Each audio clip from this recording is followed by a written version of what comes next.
है और पूज्य संत रविदास जी के आशीर्वाद से मैं विश्वास से कहता हूं कि आज मैंने शिलान्यास किया है। 1-1.5 साल के बाद मंदिर बन जाएगा तो लोकार्पण के लिए भी मैं जरूर आऊंगा। और संत रविदास जी मुझे यहां अगली बार आने का मौका देने ही वाले हैं। मुझे बनारस में संत रविदास जी की जन्मस्थली पर जाने का कई बार सौभाग्य मिला है और अब आज मैं यहां आप सबके सानिध्य में हूं। मैं आज सागर की इस धरती से संत शिरोमणि पूज्य रविदास जी के चरणों में नमन करता हूं, उन्हें प्रणाम करता हूं। भाइयों और बहनों, संत रविदास स्मारक एवं संग्रहालय में भव्यता भी होगी और दिव्यता भी होगी। ये दिव्यता रविदास जी की उन शिक्षाओं से आएगी जिन्हें आज इस स्मारक की नींव में जोड़ा गया है, गढ़ा गया है। समरसता की भावना से ओतप्रोत 20,000 से ज्यादा गांवों की, 300 से ज्यादा नदियों की मिट्टी आज इस स्मारक का हिस्सा बनी है। एक मुट्ठी मिट्टी के साथ साथ एमपी के लाखों परिवारों ने समरसता भोज के लिए एक एक मुट्ठी अनाज भी भेजा है।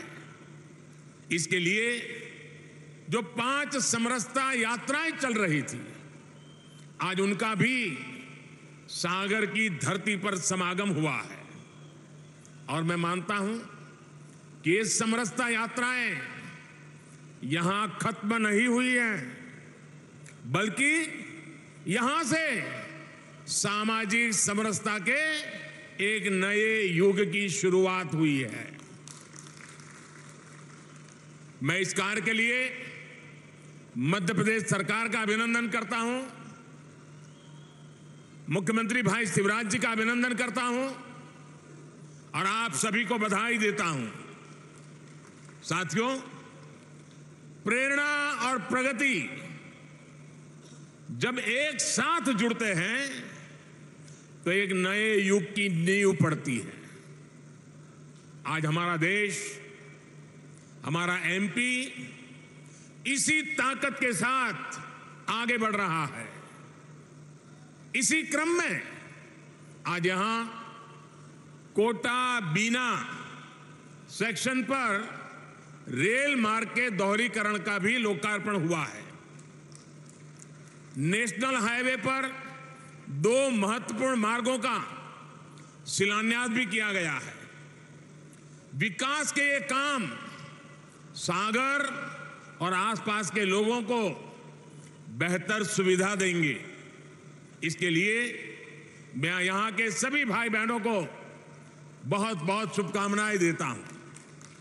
साथियों, संत रविदास स्मारक और संग्रहालय की नींव एक ऐसे समय में पड़ी है जब देश ने अपनी आजादी के 75 वर्ष पूरे किए हैं। अब अगले 25 वर्षों का अमृतकाल हमारे सामने है।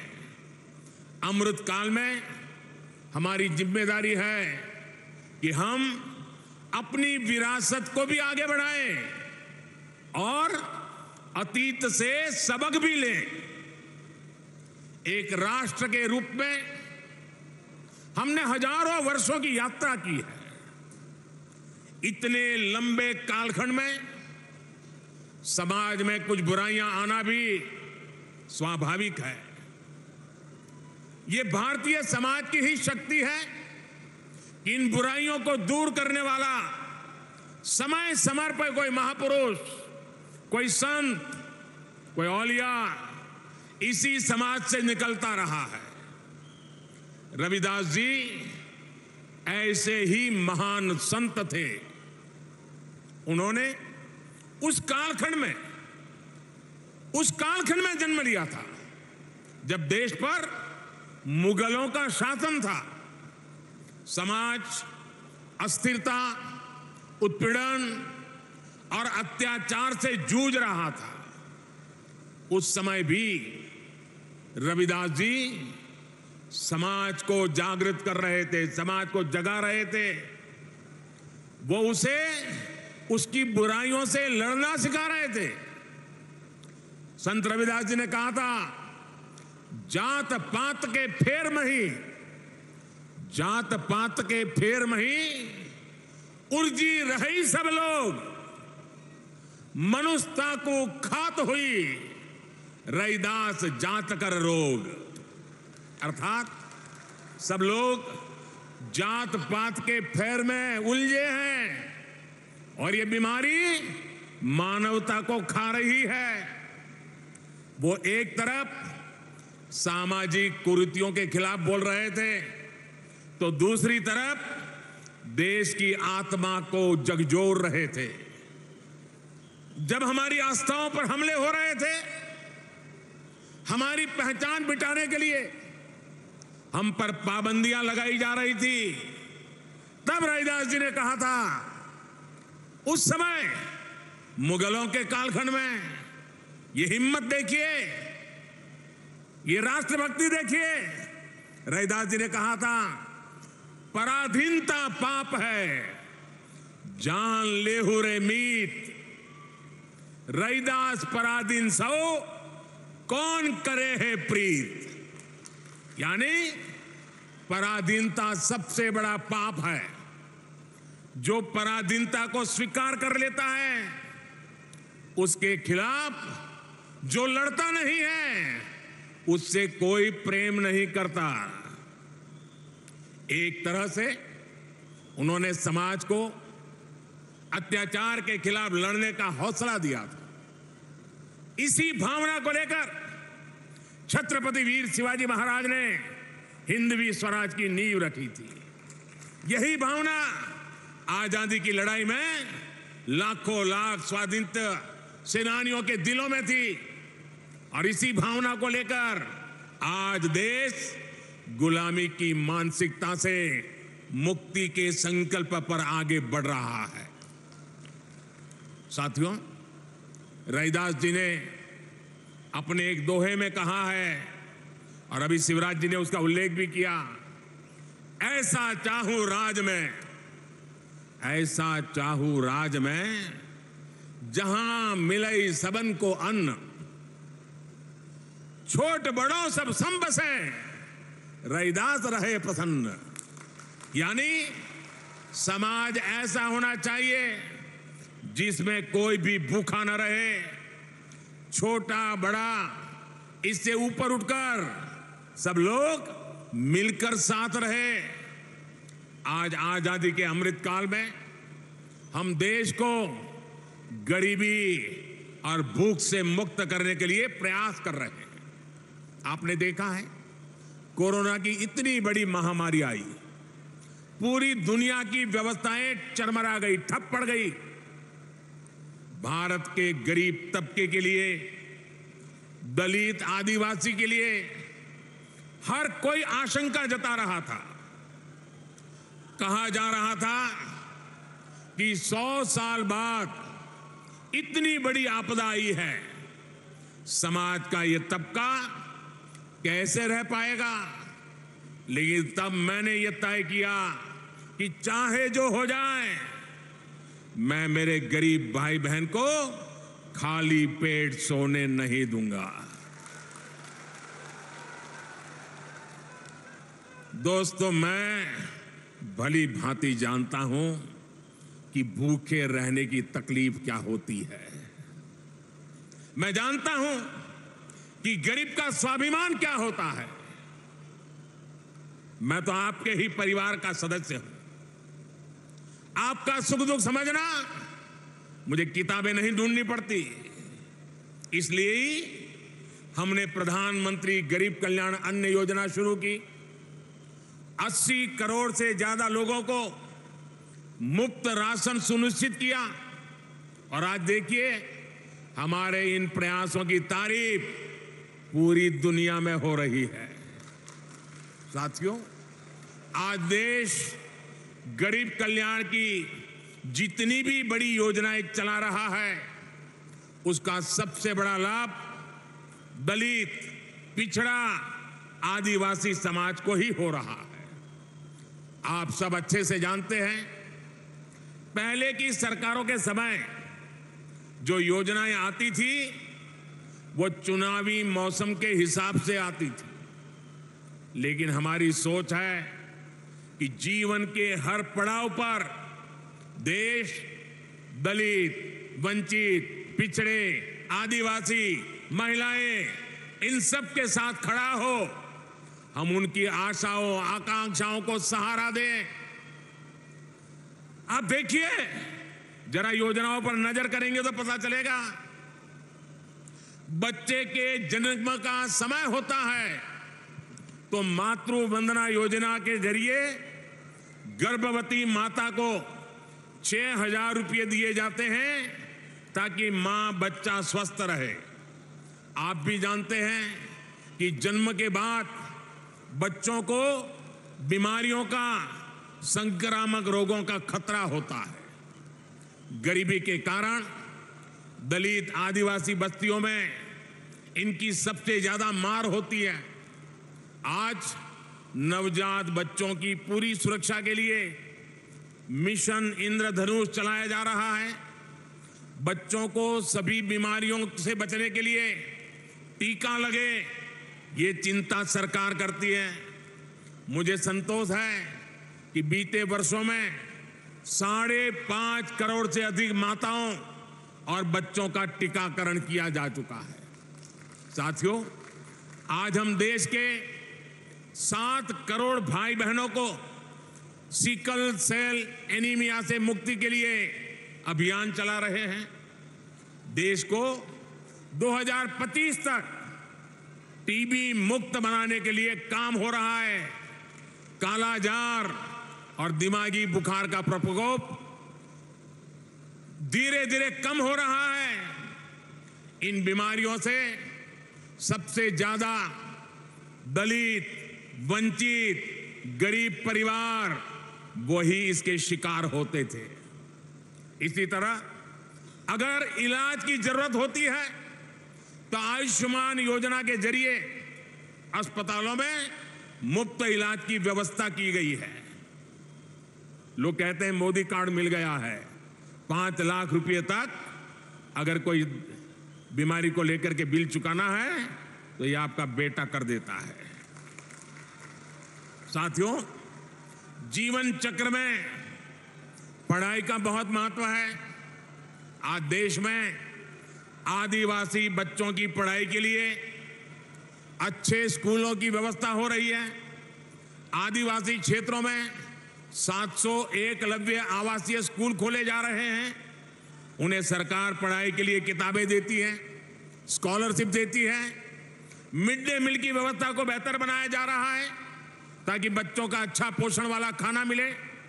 बेटियों के लिए सुकन्या समृद्धि योजना शुरू की गई है ताकि बेटियां भी बराबर से और बराबरी से आगे बढ़े।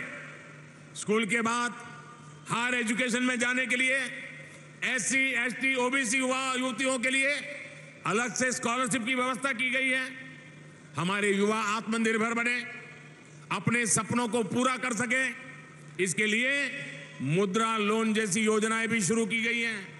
मुद्रा योजना के अब तक जितने लाभार्थी हैं उनमें बड़ी संख्या में SC, ST समाज के ही मेरे भाई बहन हैं और सारा पैसा बिना गारंटी दिया जाता है। साथियों, SC, ST समाज को ध्यान में रखकर हमने स्टैंड अप इंडिया योजना भी शुरू की थी। स्टैंड अप इंडिया के तहत SC, ST समाज के युवाओं को 8,000 करोड़ रुपए की आर्थिक सहायता मिली है। 8,000 करोड़ रुपए ये हमारे SC, ST समाज के नौजवानों के पास गए हैं। हमारे बहुत से आदिवासी भाई बहन वन संपदा के जरिए अपना जीवन यापन करते हैं। उनके लिए देश वन धन योजना चला रहा है। आज करीब 90 वन उत्पाद को एमएसपी का लाभ भी मिल रहा है। इतना ही नहीं, कोई भी दलित, वंचित, पिछड़ा बिना घर के न रहे, हर गरीब के सर पे छत हो, इसके लिए प्रधानमंत्री आवास भी दिए जा रहे हैं। घर में सभी जरूरी सुविधाएं हो, इसके लिए बिजली कनेक्शन, पानी कनेक्शन भी मुफ्त दिया गया है। इसका परिणाम है कि एसटी, एसटी समाज के लोग आज अपने पैरों पर खड़े हो रहे हैं। उन्हें बराबरी के साथ समाज में सही स्थान मिल रहा है।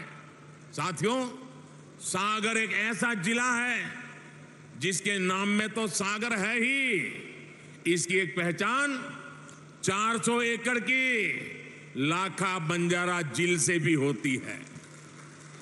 इस धरती से लाखा बंजारा जैसे वीर का नाम जुड़ा है।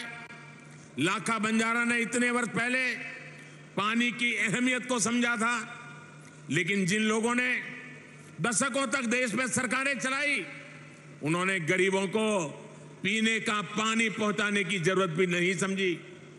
ये काम भी जल जीवन मिशन के जरिए हमारी सरकार जोरों पर कर रही है। आज दलित बस्तियों में, पिछड़े इलाकों में, आदिवासी क्षेत्रों में पाइप से पानी पहुंच रहा है। ऐसे ही लाखा बंजारा की परंपरा को आगे बढ़ाते हुए हर जिले में 75 अमृत सरोवर भी बनाए जा रहे हैं। ये सरोवर आजादी की भावना का प्रतीक बनेंगे, सामाजिक समरसता का केंद्र बनेंगे। साथियों, आज देश का दलित हो, वंचित हो, पिछड़ा हो, आदिवासी हो, हमारी सरकार उन्हें उचित सम्मान दे रही है, नए अवसर दे रही है। न इस समाज के लोग कमजोर हैं, न इनका इतिहास कमजोर है। एक से एक महान विभूतियां समाज के इन वर्गों से निकल कर आई हैं। उन्होंने राष्ट्र के निर्माण में असाधारण भूमिका निभाई है। इसलिए आज देश इनकी विरासत को भी गर्व के साथ सहेज रहा है। बनारस में संत रविदास जी की जन्मस्थली पर मंदिर का सौंदर्यीकरण किया गया। मुझे खुद उस कार्यक्रम में जाने का सौभाग्य मिला। यहां भोपाल के गोविंदपुरा में जो ग्लोबल स्किल पार्क बन रहा है, उसका नाम भी संत रविदास के नाम पर रखा गया है। बाबा साहब के जीवन से जुड़े प्रमुख स्थानों को भी पंच तीर्थ के रूप में विकसित करने का जिम्मा हमने उठाया है। इसी तरह आज देश के कई राज्यों में जनजातीय समाज के गौरवशाली इतिहास को अमर करने के लिए म्यूजियम बन रहे हैं। भगवान बिरसा मुंडा के जन्मदिन को देश ने जनजातीय गौरव दिवस के रूप में मनाने की परंपरा शुरू की है। मध्य प्रदेश में भी हबीबगंज रेलवे स्टेशन का नाम गौंड समाज की रानी कमलापति के नाम पर रखा गया है। पाताल पानी स्टेशन का नाम टंटिया मामा के नाम पर किया है। आज पहली बार देश में दलित, पिछड़ा और आदिवासी परंपरा को वो सम्मान मिल रहा है जिसके ये समाज के लोग हकदार थे। हमें सबका साथ, सबका विकास, सबका विश्वास और सबका प्रयास के इसी संकल्प को लेकर आगे बढ़ना है। मुझे भरोसा है देश की इस यात्रा में संत रविदास की शिक्षाएं हम सब देशवासियों को एकजुट करती रहेगी। हम साथ मिलकर बिना रुके भारत को विकसित राष्ट्र बनाएंगे। इसी भावना के साथ आप सभी को बहुत बहुत धन्यवाद, बहुत बहुत शुभकामनाएं। धन्यवाद। बहुत बहुत धन्यवाद माननीय प्रधानमंत्री जी। आपके संबोधन ने हमारे समृद्ध इतिहास का संज्ञान लेते हुए न केवल हमारी समृद्ध सांस्कृतिक विरासत को संरक्षित करने के महत्व को रेखांकित किया, बल्कि हमारे विविध समाज में एकता, समावेशिता को भी बढ़ावा देने की आवश्यकता पर जोर दिया। देवी सज्जनों, एक बार हाथ ऊपर कर माननीय प्रधानमंत्री जी का तालियों के साथ पुनः आभार व्यक्त करते हैं। बहुत बहुत धन्यवाद माननीय प्रधानमंत्री जी, आपके मार्गदर्शन के लिए, आपके संदेश के लिए और आपकी